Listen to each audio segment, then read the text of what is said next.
Hey, this is Matt once again. Welcome back to another video. This is another paid request, this time for frame by frame. Thank you so much for that. For those interested in requesting any type of videos, feel free to send it either directly to my PayPal or join my Patreon. Both links are down below in the info box. And this is for Fallout episodes 5 and 6. Now, I did talk about the first 4 episodes, which I did really enjoy. I know some people were like, really? I'm like, yeah, I did, for the reasons I said in that video. I liked the cast. I liked the characters for the most part. Ella Purnell, I think, has the right naive kindness to her that made her endearing. Walton Goggins stole the show. I thought it was easily his best role as the ghoul. And then the flashbacks where we see how he is before the apocalypse, so to speak. And he's definitely a very interesting character.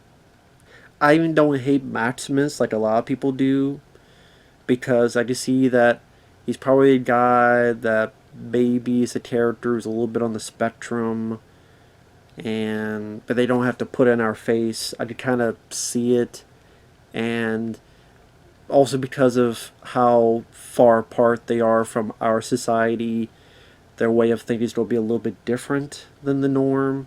Because you have like the people in the fallout shelters that are very much naivete because of the structure, because of the environment they've been raised in for so long. It's like when you watch episodes of Star Trek and you see how a race is acting in such a peculiar way. Yeah, because they're an alien race, or because they don't know much about our society, and so this not will be of the norm. Now, 5 and 6, I would say I didn't like as much as the first 4. I think because number one, there's not as much action as I felt compared with the first 4 episodes.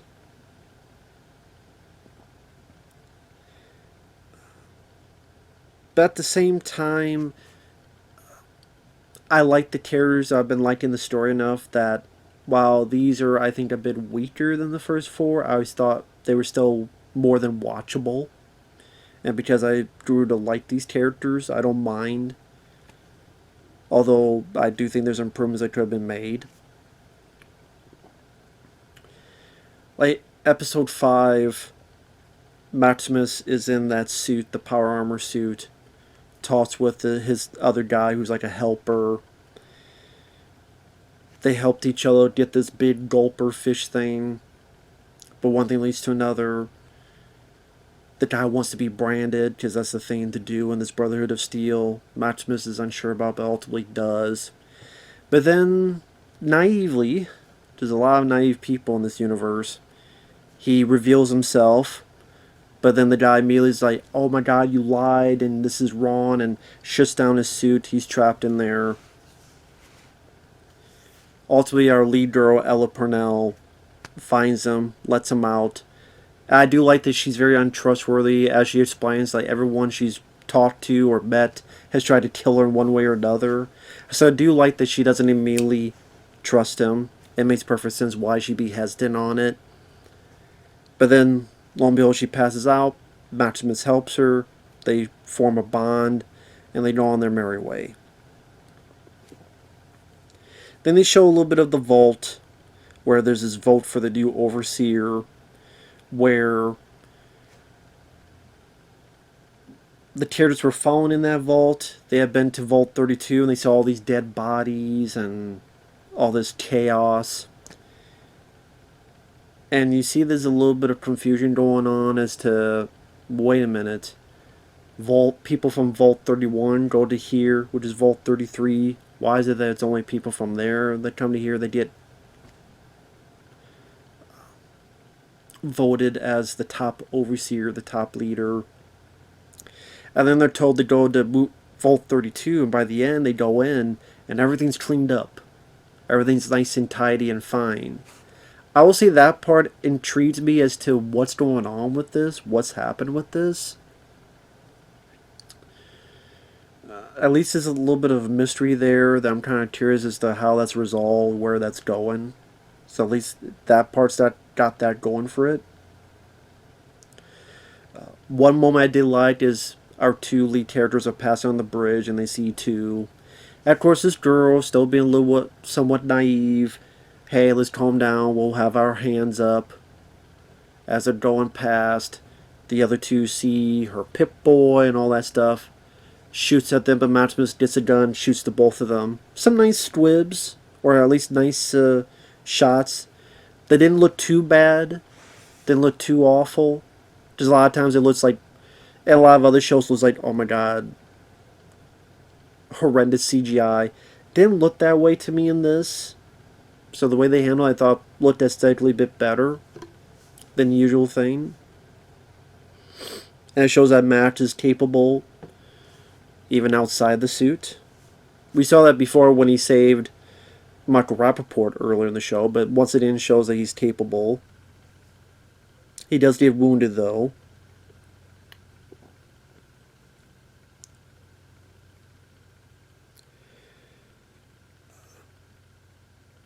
They do find this medical lab. I do like the way they lit this lab, where it's these pulsing lights, but it's kind of like, and then goes. So it does give a bit of a horror feel. I wish we were a lot more in this lab. I think it's such a cool.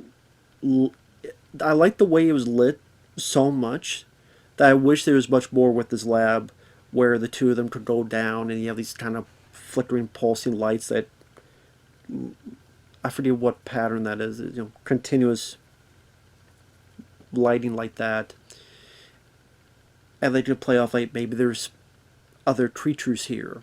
Because the two people that were on the bridge, they were called fiends, people who eat people. So maybe this could be an area where there may be more of these fiends, and you gotta protect themselves. And now they both have weapons, and so maybe you have this continuous shot where we're following behind them, or maybe the camera goes in front of them, and we see down the dark hallway, and then maybe they turn on lights, and you have that same ripple effect, and create some suspense, some tension. I think a lot more of that environment could have been utilized. Sadly, there's no Walton Goggins in this. They do have him in episode 6, which is nice. But it definitely shows how important Walton Goggins is, because he's definitely the standout. So when he's missing, you tell, okay, yeah, there's a little bit of something missing, and yeah, that's why, because he's not in it. So it was a fine enough episode. I didn't mind it. There's nothing gargantuan in terms of memorable quality to it, but it was more than serviceable. It was fine. Like I said, I liked the little bit on the bridge. I like that our two characters have finally met and they kind of connect a little bit with each other, which is nice to see. Episode 6, you get some flashbacks to Walton Goggins, back to the day, doing the commercial for the vaults, questioning about doing these commercials. His wife, like you can tell his wife is having secrets from him. He's trying to get this stuff out of her. Like, who made up the rules that you can't have a dog here, huh? Who made those rules up? That's just all of a sudden. Yeah, like, I want my freedom. If we ever go in a vault, I want my freedom too. And you can tell there's something up with the wife character. I don't know if that's showcased, because there's only 8 episodes. And that's the thing, is that if you only have 8 episodes, you have to be very picky in what you do, because you don't have, it's not like a season where it's like 20, 22, 24, or 14, or like you only have 8.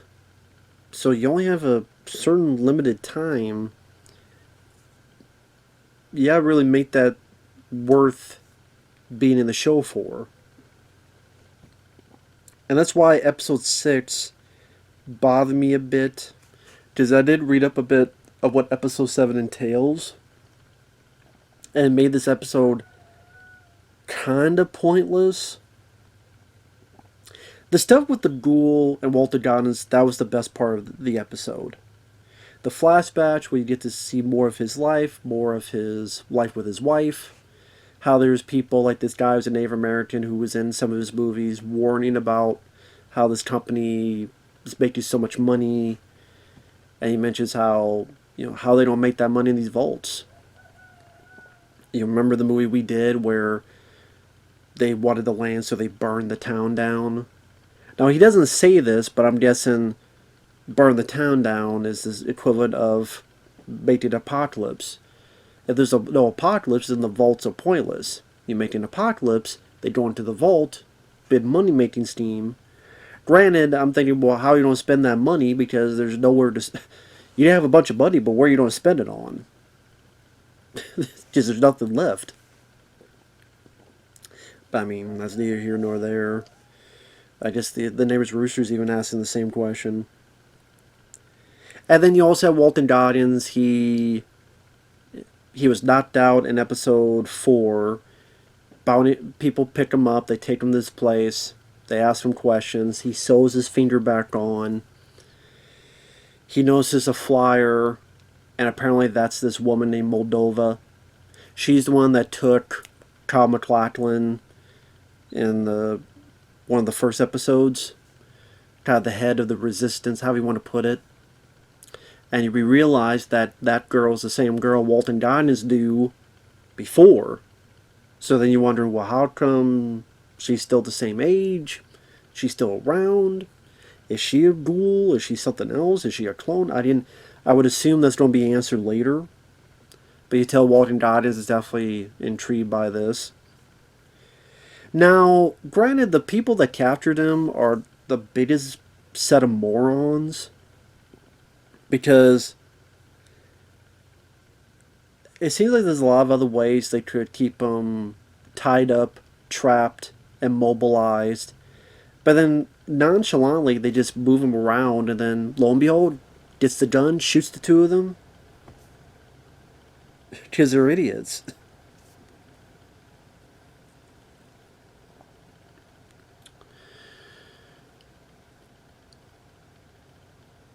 Now, I will say the stuff between Maximus and our lead girl, they were in the medical lab in the previous episode. They get captured, and they're in another vault.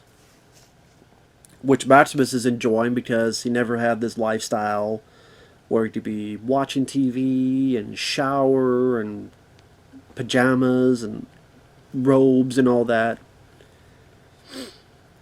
I do like some of the dialogue between the two. What do you like? You want to have sex? You mean use my cock?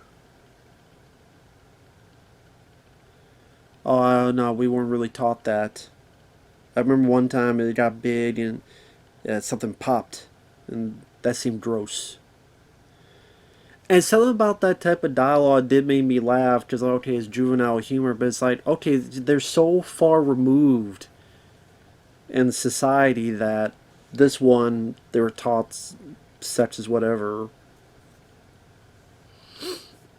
They're programmed just to serve the Brotherhood of Steel. And that's it. Because if you get found when you're a little kid, you're never taught that, then how would you even think that would be a possibility? It's not like nowadays you go on the internet, you find everything out. It's not the case in this.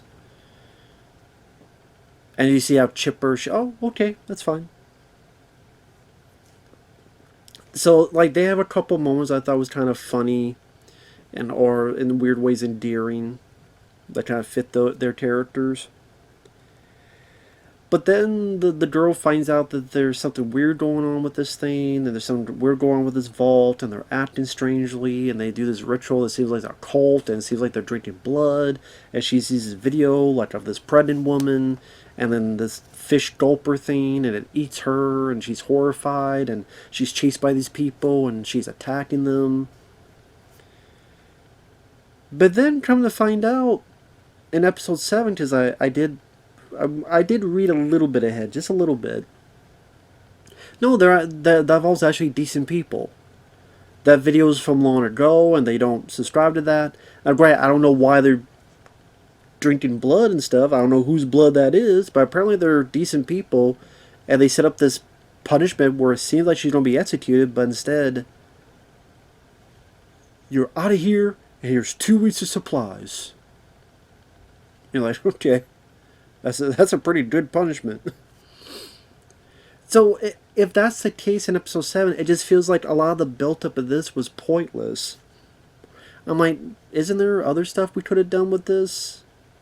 Either the stuff I mentioned where they're in a hospital and they need to get supplies, but there's like fiends around, and it's this like tense cat mouse chase where Maximus is wounded but got a gun. She's got a gun, but she's not, you know, Rambo,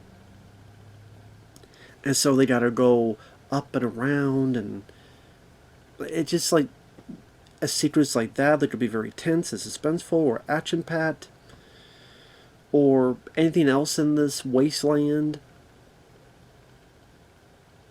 that you really could have either built on upon the world or the technology or just be like exciting or thrilling. It just felt like kind of a waste when you only have 8 episodes to deal with. And I would say while I've been praising the season, that's been the thing I've disliked the most was that part in episode 6 to 7 being kind of a psych. Now, granted, it's clever. I would say it's a bit clever, but it just felt like, oh, okay, it's a bit clever, but that's a bit risk because it takes so much time to build this up, and then it becomes, actually, it's not as bad as you think.